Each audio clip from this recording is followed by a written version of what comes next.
Hello दोस्तों, स्वागत है आप सभी का केजीएस टीचिंग एग्जाम पर। मैं यहाँ पर आप लोगों के लिए बहुत ही इम्पोर्टेंट न्यूज़ या बहुत इम्पोर्टेंट इन्फॉर्मेशन लेकर के आया हूँ। बहुत सारे बच्चों के मन में डाउट रहता है कि हमने सीटेट पास कर लिया है। कोई कहता है मैंने सर 2019 में सीटेट पास किया, कोई कहता है 2022 में पास कर लिया। इसके बाद हम कहाँ जॉब कर सकते हैं, कहाँ हमें जॉब मिलेगी? ये बहुत ही ज़्यादा जरूरी प्रश्न रहता है हर बच्चे के लिए। तो अगर मैं आज इसी के बारे में डिस्कस करूं कि भाई कौन सी जगह जॉब मिलेगी आपको। देखो, वैसे तो देखा जाए कि सीटेट करने के बाद डायरेक्ट तो वैसे कोई जॉब नहीं होती, उसके लिए हमें अप्लाई करना पड़ता है। तो कहाँ कहाँ अप्लाई कर सकते हैं और किसके योग्य बन जाते हैं, उन सब चीज़ों के बारे में हम बात करेंगे। तो चलिए आज मैं आपको बता देता हूँ। जैसे सीटेट का जो एग्ज़ाम होता है, ये सीटेट वाला, ये सीटेट का एग्ज़ाम होता है दो तरीके का या दो पार्ट में होता है।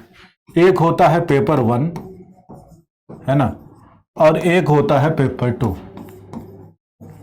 पेपर 2 तो पेपर 1 जिन लोगों ने पास कर लिया है, जिन्होंने पेपर 1 को कर रखा है पास और जिन्होंने कर रखा पेपर 2 को पास, उन दोनों के लिए देखिए, दोनों के लिए ही आपको अलग अलग है। अगर हम बात करते हैं प्राइवेट और गवर्नमेंट दोनों प्रकार की जॉब की अवेलेबिलिटी के बारे में यहां बताऊंगा।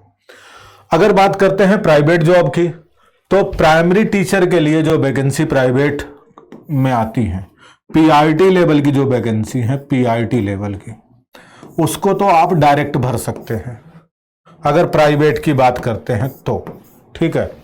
गवर्नमेंट के लिए तब जब कहीं वैकेंसी आती है। तो सिंपल सी बात, अभी हम बात करेंगे दोनों एस्पेक्ट पर। अगर सिंपल मैं आपको बताऊं तो जिन्होंने पेपर 1 पास कर रखा वो पीआरटी के लिए प्रिपरेशन कर सकते हैं, और जिन्होंने पेपर 2 पास कर रखा है वो भर सकते हैं टीजीटी के लिए। बड़ा ध्यान से समझिएगा, टीजीटी प्लस 6 to 8 की अलग अलग वैकेंसी आती है, तो 6 to 8 और कुछ जगहों पर टीजीटी के लिए। अच्छा, पीआरटी के लिए कहां कहां एलिजिबल होते हैं आप? गवर्नमेंट और प्राइवेट दोनों में पेपर 1 और 2 पास करने वाले जो प्राइवेट स्कूल हैं, वहां तो आप अप्लाई कर सकते हैं डायरेक्ट। सीटेट की आपने ग्रेजुएशन डिग्री ली और प्राइवेट स्कूल में जाकर के अप्लाई कर सकते हैं। आजकल क्या हो गया है कि बिना सीटेट पास किए किसी को प्राइवेट स्कूलों में भी अच्छी सैलरी नहीं मिल पाती। आप जिसको कहते हैं कि बहुत बढ़िया अच्छा स्कूल है, बहुत सारे ऐसे मार्केट में आप देखते हैं, चाहे डीपीएस हो जाता है, चाहे आपको अर्वाचीन है, या बहुत सारे ऐसे नामी स्कूल हैं जिन स्कूलों में आपको प्राइवेट जॉब मिल जाती है यदि आप सीटेट पास करते हैं। इसके अलावा पीजीडीएबी वगैरह बहुत सारे ऐसे स्कूल हैं जो अच्छे हैं और अच्छी सैलरी भी देते हैं। तो प्राइवेट इस सीटेट को पास करने के बाद जो है आपको जॉब लग जाती है और अच्छी सैलरी भी मिलती है, एज लाइक गवर्नमेंट जैसी सैलरी आपको मिल जाती है। तो सीटेट पास करके आप अप्लाई कर सकते हैं। अगर हम बात करते हैं अब गवर्नमेंट के लिए, मतलब गवर्नमेंट के लिए अप्लाई कर सकते हैं, गवर्नमेंट में कैसे कहां कहां अप्लाई कर सकते हैं? तो सीटेट पास किया है जिन्होंने पेपर 1, ठीक है, पेपर 1 जिन्होंने पास किया है तो वो भर सकते हैं पीआरटी के लिए।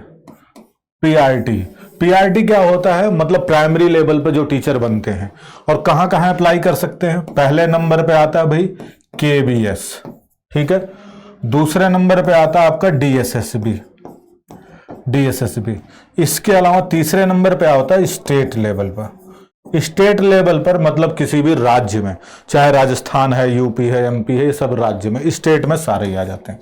तो मुख्य तौर से दिल्ली में अगर आप जॉब करना चाहते हैं तो डीएसएसबी में अप्लाई करना एक अच्छा विकल्प हो सकता है। उसके अलावा केंद्रीय विद्यालय जो है, ये दो मौके ऐसे हैं जो आपके स्टेट से बाहर जाकर के आपको मौके मिलते हैं यदि आपने पेपर 1 पास कर रखा है तो। अब बात करते हैं, इसमें जो है बिहार वगैरह सब शामिल हो जाता है। अभी बहुत सारी वैकेंसी आप लोगों को दिख रही हैं तो बिहार वगैरह सारी शामिल हो जाती हैं। अगर बात करते हैं पेपर 2 जिन्होंने पास कर रखा है, पेपर 2, ठीक है, पेपर 2 जिन्होंने सीटेट का पास कर रखा, सीटेट का पेपर 2 जिन्होंने पास कर रखा, वो कहां कहां अप्लाई कर सकते हैं? तो इनके पास दो मौके हैं, मतलब दो तरीके से चांस मिलता है। एक तो टीजीटी और दूसरा होता है 6 to 8। ये दोनों जगह अप्लाई कर सकते हैं, ठीक है। अब बात करते हैं 6 to 8 में। तो 6 to 8 DSSB में तो 6 to 8 के अलग से वैकेंसी नहीं आती है, लेकिन जैसे बिहार है, यूपी है, राजस्थान है, रीट कह दूं मैं राजस्थान की जगह, MP है, इन हिंदी भाषी क्षेत्रों में 6 to 8 की अलग से वैकेंसी आती है। तो आप यहाँ अप्लाई कर सकते हैं, जैसे ही वैकेंसी आएगी आप यहाँ अप्लाई कर सकते हैं पेपर 2। इसके अलावा अगर बात करते हैं TGT में, तो इसमें आप DSSB, KBS, NVS, Navodaya Vidyalaya, केंद्रीय विद्यालय और दिल्ली सर्विस सिलेक्शन बोर्ड जो है वहां पर, साथ साथ में EMRS मतलब एकलव्य विद्यालय, EMRS मतलब एकलव्य विद्यालय जो रेजिडेंशियल, देखो ये दोनों ही रेजिडेंशियल स्कूल हैं, या इन दोनों जगहों पर, चाहे अगर हम बात करते हैं नवोदय वाले में और EMRS, दोनों ही रेजिडेंशियल स्कूल हैं, यहां पर आप अप्लाई कर सकते हैं। इसके अलावा आपको AEE मतलब अगर हम बात करते हैं ऑटोमिक सेंटर में भी कई जगह अलग अलग निकलते हैं, रेलवेज के निकलते हैं और जो है आर्मी के भी वैकेंसी निकलती है। तो इसके बेस पे काफी संभावनाएं हैं आपको, अगर जिन्होंने पेपर 2 CTET पास कर रखा उसके बाद इसमें अप्लाई कर सकते हैं। ठीक है, स्टेट तो है ही, साथ साथ में आप जो है DSSB, KBS, NBS, EMRS इन सब जगहों पर आप तैयारी कर सकते हैं। ठीक है, और इंफॉर्मेशन अगर आप चाहते हैं तो हमारा अपना जो आपका चैनल है, आपका परिवार है KGS टीचिंग एग्जाम वाला, इस चैनल को आप सब्सक्राइब कर लीजिए, रोज आपको इन्फॉर्मेशन मिलती रहेगी। और कोई भी इससे रिलेटेड डाउट है, इससे रिलेटेड कोई भी आप चाहते हैं योग्यता, एलिजिबिलिटी के बारे में जानना चाहते हैं, तो उसकी वीडियो मैं जल्द ही लेकर के आ जाऊंगा। तब तक के लिए thank you so much, take care, bye bye, जय हिंद, stay tune, KGS teaching exam. Thank you, जय हिंद, जय भारत।